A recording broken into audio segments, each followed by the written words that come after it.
Hi, this is AJ again. And now it's time for our new kind of lesson, which I call point of view stories. Now, the point of view story, or stories actually, are designed to teach you grammar intuitively. Now, there are a few important things you need to know and you need to think about when you're doing this lesson. Or actually, there's a few things you need to know that you should not think about. And the number one thing you should not think about are grammar rules. Do not think about grammar rules. Very important. Now, I know you've been taught grammar rules for many years, so it's hard to get that out of your brain. But it's very important to unlearn that information. Because you learned grammar in an analytical way. What that means is you intellectually learned grammar. You learned, okay, well, the past progressive is this, and we use it in these situations, and da-da-da-da, and you took all these grammar tests, and it totally confused your brain so that when you actually speak, you don't know how to speak with proper grammar. It comes out wrong. You take a grammar test, maybe you do very well. But when you speak, your grammar sucks. It's terrible. What's the problem here? Well, it's because you learned grammar rules and terms. You studied it. You analyzed it. You memorized these rules, but you didn't learn it intuitively, naturally. It did not get deep into your brain the way a native speaker knows grammar. So the point of view stories are designed to teach you the way a native speaker learns grammar. And we learn grammar by listening, by understanding meaning, by understanding patterns. So when you listen to these stories, here's the good news. Just listen, smile, shoulders back, feel great, and just listen. Don't think about anything. Don't think about rules, none of that. Just relax and enjoy the story. Notice the patterns. You can notice the changes in vocabulary because in each story, what I'm going to do, I'm going to tell this exact same story from the mini story. So in this story, you're going to hear the same story about Jan being rude. But I'm going to tell it from a different point of view. It means from a different time. So for example, I might tell that story, but from the future. I might say that I have an idea for a movie. And the movie will happen in 10 years from now. In 10 years, there will be a woman. And she'll be very rude. Her name will be Jan. And I'll tell the whole story from the point of view of the future. Of course, I'll change some of the vocabulary, especially the verbs, in order to tell it from the future. Now, all you have to do is just listen to it. Just say, okay, this is the future. And just notice. All you have to do is just listen, notice some of the words change. I'll be using will, for example, and you know that that's the future tense. But forget this idea of the future tense. Forget your grammar books. Just notice the changes in vocabulary. Sometimes I might change the word order. Sometimes the structure might change a little bit. Just notice it. That's all you have to do. Listen carefully. Don't think about it. Don't analyze it. Don't write down rules. None of that. Listen and notice. Listen, listen, listen. That's all you need to do. Now, in the point of view stories, I'm going to use two basic points of view. One is the future, which I just mentioned, and the other I call the perfect tenses. And there's actually a few of them. But don't think about that. Oh my God, grammar term. All you need to know is I'll start most of those stories with something like, since she was young. Since 2001.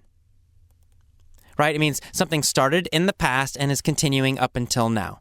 So that's one of the points of view I'll use, and the other one will be the future. The main mini-story, you may have noticed, most of the regular mini-stories are from the past. Right? I said Jan was very rude. She wanted to change. So I did that by design. I did it on purpose because most people need a lot of help, a lot of practice, a lot of listening for the past. So that's why the main mini-stories are almost always told from the past point of view. All right, enough talking. Let's get to it. Are you ready? Let's start with the first one. Since she was a child, Jan has always been very rude. since she was a child, Jan has been rude. How long has Jan been rude? She's been rude since she was a child. Was she rude when she was a baby? No, not when she was a baby. Not in the very beginning, no. Just since she was a child. Maybe since she was 5 years old. So, since she was a child, she has been very rude, very harsh. And who has been very rude and harsh since she was a child? Well, of course, Jan. Jan has been very rude since she was a child. From being a child, maybe 5 or 6 years old, until now. All that time, she has been rude. Has she always been rude? Not always, just since she was a child, not when she was a baby. But since she was a child, since she was 6 or 5 or 7, she has been very, very rude. She has always said rude comments to people. Has she always done this? Has she always said rude zingers to people? Well, always meaning since she was a child, sure. Since she was a child, she has always said rude zingers. Since she was a child, she has always said rude zingers to friends, to family, to everyone. Since she was a child, has she always said rude zingers or just sometimes? Well, since she was a child, she has always said rude zingers to everybody. But one day, she summoned all her friends. And she said, "I will never be harsh to you again." She was very friendly. She coughed up compliments to each one. She said, "Oh, you're very nice, and you're very intelligent." She coughed them up. It was difficult in the beginning. But then, over the course of 2 years, she was very, very kind. She was always kind during that time. Over the course of 2 years, she was very kind, very friendly. And of course, after 2 years, everybody loved Jan. They gave her kisses. They gave her money. They gave her love. And how did she feel? She felt very fulfilled. Okay, so this is the end of the first POV story. Now, something happened in that story, and you should notice it. Don't think about the grammar terms, but just notice that something changed, around the middle of the story. Now, at the beginning of the story, I was saying, since she was a child, she has been rude. She has always said rude comments to people since she was a child. And then I said, she summoned all her friends one day. One day, she summoned all her friends. Right? Different vocabulary, different point of view. The point of view suddenly changed. So in the beginning, I'm talking about since she was a child. Something started in the past, and then it continued. Kept happening again and again and again up until now or up until a certain time. There's a range of time there. Started in the past and kept going over some time. But then it changed. It became a sudden one-time event. She summoned her friends. Now, she didn't keep summoning her friends every day for 4 years or for 2 years or for 1 year or anything like that. It just happened. She summoned her friends. Boom. It was a one-time event. She did it. It happened. It finished. So then I changed. And, all you grammar people already know I started using the past tense, right? So don't think about that. Don't worry about it. The point is that it changed. And you'll notice that happening in most of the POV stories, when I'm starting with since 2003 or since she was a child, you'll notice that often, probably most of the stories, I'll start that way and then something will happen. Suddenly I'll talk about one single event and it'll change. The point of view will change. Just notice that. In each of those point of view stories in the future, this one and all the other ones, just notice when it changes. That's all you need to do. You don't need to think about the grammar. You don't need to think, oh, he went from the present perfect to the past tense. Don't need to worry about that. Just notice the change and notice when it happens. And that's all you need to know. All right, our next POV story. We're going to the future. Here we go. Let's start. I have this idea for a movie. Let's just imagine this is a movie idea. And it's going to happen in 10 years. 10 years from now. In 10 years, there will be a woman. She'll be very, very rude. This woman will always say rude comments to her friends. She'll give zingers to her friends every day. Rude, harsh zingers.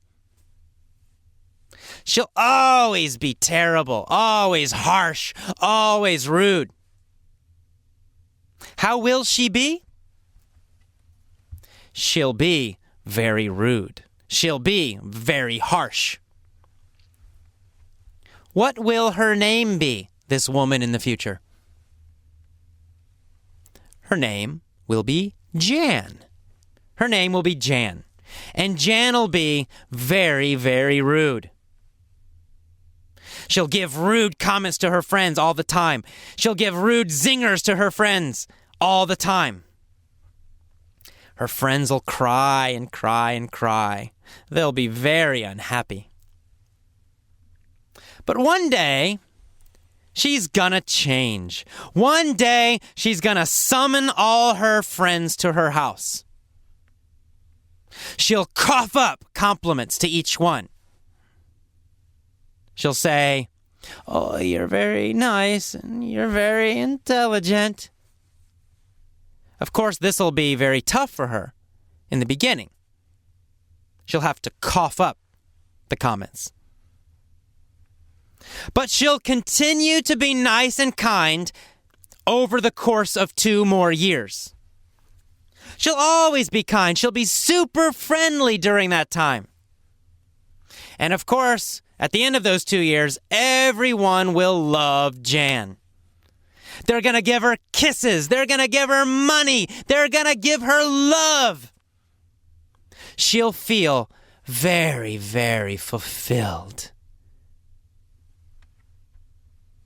All right, that's it. So easy. Now, just a couple things to notice in these future point of view stories. One thing to notice is a little difficult to hear sometimes is this "ol" sound. It's that L sound, right? Sometimes I'll say, for example, Jan'll be very rude. Of course, that means Jan will be very rude. But in real conversation, normal conversation, we often will just say "ol." We add "ol" to something for the future. Jan'll be very happy. Jan'll be very fulfilled. That "ol." You don't need to say that. It's maybe difficult to pronounce, so it's okay if you can't say it. Just say will or gonna or going to. But you do need to be able to hear it so that you understand what's happening. You understand someone's talking about the future, something that hasn't happened yet. So listen for that "ol." That "ol" is a little bit difficult to hear sometimes, so you have to listen carefully. So in these future stories, listen for the "ol." Jan'll, they'll. Okay? Another one is gonna. Now, gonna, of course, means going to. I'm going to eat this food tomorrow. Now, that's what you learned in your textbook. I am going to. But what we actually say very often in real conversation, we say gonna. Gonna. I'm gonna eat this food tomorrow. I'm gonna go to the store tomorrow. So gonna means going to, or will. It means future, future, future. All right, that is the end of the POV stories. Just listen, listen, listen, relax. Burn your grammar textbooks. Throw them away. Get rid of them. Stop thinking about that crap. Of course, crap means what? Crap means shit. Crap means bad stuff. You don't want to think about that stuff. Just listen to these POV stories, relax, notice what's happening in the stories, but don't think about it too much. All right, I will see you next time. Bye-bye.